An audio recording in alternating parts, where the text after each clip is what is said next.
basta masaya. Dadating ang araw, lahat ng ito'y magbubunga. Tulad ng halaman, uusbong din tayo, nagkakasama-sama. Yan ang tropang pausbong, tropang pausbong, tropang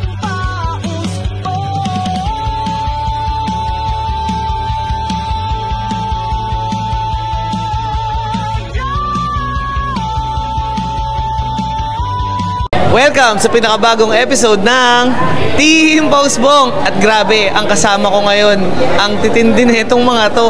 Dumayo pa from Visayas and may Mindanao po, sir. Visayas po. Papunta rito sa Pampanga. Imagine, napakalayo ng binahe nila. At ang una kong ipapakilala, ang co-host natin ngayon ay si Sir Manny Diliaba po ng MD Uri Integrated Farm in Talisay City, Negros Occidental. At siyempre, ang idol ng lahat din, Rafi Yulo po, yung Tubong Bacolod, Batang Negros. Salamat po sa lahat ng taga-Clark na pumunta dito at siyempre sa inyo.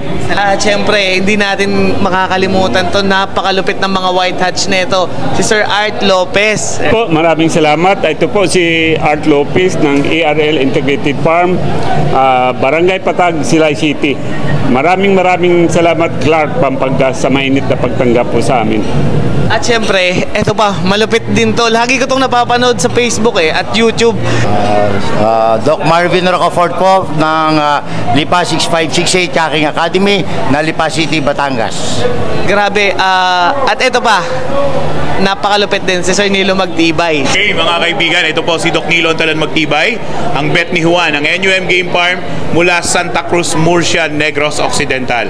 Maraming salamat to, dakal po salamat sa lahat na nagpunta at nakiisa dito sa ating Game Fowl Expo. Talaga namang this is our first time, but talagang napaka ano ang tawag natin doon? Hindi natin inaasahan. Unexpected ang turnout ng aming kasi first day, second day talagang dinumog.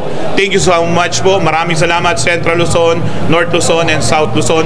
Dakal pong salamat sa inyong lahat.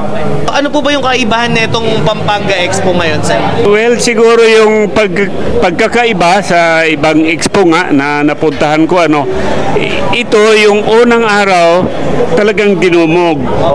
Then of course hindi rin namin as a breeder, even kasama ko yung mga kasamahan ko dito sa BNG, hindi po namin in-expect na ganon katindi yung mga buyer pala dito. Kaya by the second day, even first day alone, Mr. Manny Diliaba of MD Game Farm sold out kaagad. So ganon po yung hindi namin inaasahan na dati inaabot kami ng 3 araw. Ngayon lang po, sa unang araw pa lang po ay halos na paubos na po namin. Siyempre guys, gusto ko tanong si Sir Rocafort kasi lagi ko itong napapanood Talagang sir, it's a privilege po na makasama ko po kayo. Congratulations doon sa organizer ng Clark Hobby Expo 2025. Para sa akin, analysis ko, very successful itong first expo. Why? Ubus lahat ng manok Tsaka sa lahat ng expo na naatinan ko, para sa akin, isa ito sa the best kasi ang buyer galante, hindi tumatawad ang mga Kapampangan. Iba. Pero wala naman ako against doon sa iba. Natuwa lang ako. Gusto nila maging maayos ang kanilang breeding, nag-i-invest talaga sila. So sa organizer nito, lalo na yung kasama namin sa office, Sir Mitos Riparip, congratulations. At syempre, ang tatanungin ko, kasi hindi ko nakausap si Doc Nilo nung first day kasi busy siya, ang daming tao. Talagang dinumog din, Doc, no? Mga kaibigan, mga kasabong, para ako nasa show ko, pero hindi ko ito show. Yun mga nanonood, syempre, manonood kayo ng atin dito. Napakaganda nitong ating YouTube channel dito. Ano masasabi ko? Very successful, well attended. Ang mga tao dito, parang, Doc, don't underestimate yung mga sabi sa akin ng mga kaibigan ko na, Doc, marami kami dito. Sabi na, Central Luzon kami, North Luzon kami, even as far as Baguio, Ilocos, Bataan, Zambales, Nueva Ecija, dinumog ho talaga. And overwhelming yung support na nakita natin. And up to the last day, up to the last day, up to now, na ginagawa natin ito, napakaraming tao. And organized, walang kaguluhan, and yung mga tao talagang makikita natin na discipline na yung mga tao. Kaya thank you so much. Sabi nga nila, dakal po salamat sa inyong lahat. Mula po kami, mga taga Visayas and of course, taga Batangas kami. Marami pong salamat at magkikita-kita po tayo. I'm sure magkakaroon to ng susunod pa at marami pang susunod na mga expo dito sa atin. Maraming salamat po. Sabi guys, eto ang dalawa, talagang hinuli ko to kasi talagang ang dami nagtatanong po sa amin nito. Sir Rafi, ayun po, from Bulacan, Baisia, Pampanga, halos lahat po ng mga followers namin. Minsan talaga tinatanong po siya sa akin. Sabi ko, nandoon po siya kasi alam ko, nilagyan po namin yung booth nila. Kaya po, ayun po sir, ano po sabi niyo sa mga followers namin? Well, syempre, sa experience ko lang sa lahat ng expo, gaya ng sinabi po nila, napaka-successful po yung Clark. Yung number one, first time pala nagpa-expo dito. So, gaya ng sinabi namin, hindi namin inaasahan na ganito. Maikumpara natin, kumpara sa mga ibang expo tulad ng Maynila. No?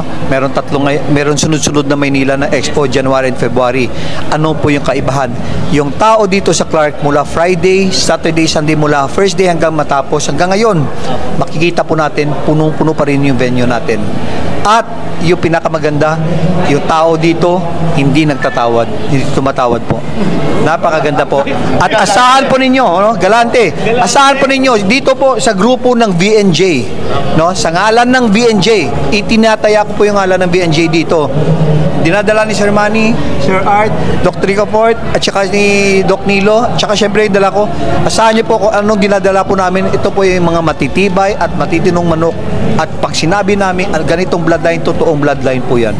At syempre, huwag natin kalimutan, si Sir Manny, kamusta po ang experience natin first day hanggang last day po? Una po sa lahat, sabihin ko na rin na maraming salamat po sa lahat ng tumangkilik ng grupo namin sa BNJ. Sa lahat po na nakabili ng manok na galing sa MD Yuri, thank you very much po. Actually, sabing pintuhan nga kaming grupo na mahirap din pala na on the second day wala na kayong manok na ibebenta. Walang magagawa ba? Parang ganun. So talagang super proud na on the first day naubos halos yung manok. So ganun yung ng taga Clark. Talagang ibang klase dito. Yun nga, meron akong kaibigan din na isang director sa agriculture noon. Sabi niya, Manny, dapat nagdala ka ng marami. Sabi ko naman, this is the first time, this is just testing the water kung ano ang and hindi po tayo nagkamali. Talagang maraming enthusiast dito at saka marami na talagang tao dito na nakikilala na yung cooking industry. It's not only as yung suga lang. This is really an industry. So kailangan suportaran din natin. Sa ulit po, maraming salamat sa lahat ng tumangkilik sa amin na grupo sa BNJ. Maraming salamat po. Sir. Kunin ko na rin po yung pagkataon na to, no? Gusto ka rin po magpasalamat syempre sa sponsor po namin sa Team BNJ sa lahat ng suporta mula pag-alis ng manok namin sa Bacolod. Biyahe yan, eroplano pa Maynila. From Manila papunta dito, kinunan pa ng isang malaking van. Naka-coaster pa yung manok namin, padala dito ng BNJ sa lugar po ninyo. So maraming salamat po talaga sa TMJ. Hindi lang po ito pamilya, no? Brotherhood po yung sa amin sa BNJ. Salamat po. So guys, abangan nyo nga pala. Kung na-surprise kayo dito sir, sana kami rin po ma-surprise kasi balak po namin talaga makapunta sa mga farm at mabisita namin yung mga farm ninyo sir. Talaga pong solid kasi hindi po namin expected din na makakaharap po namin talaga kayo ngayon dahil from Manila talagang rumekta na kami dito dahil Art Lopez, Rapi Yulo, tapos Nilo Magtibay, Sir Manny and Sir Rica Port. Sobrang salamat po at overwhelmed kami dito sa pagpunta nila. So from here, Team Pausbong is your boy Kiki. It's signing off, yeah. Team Pausbong!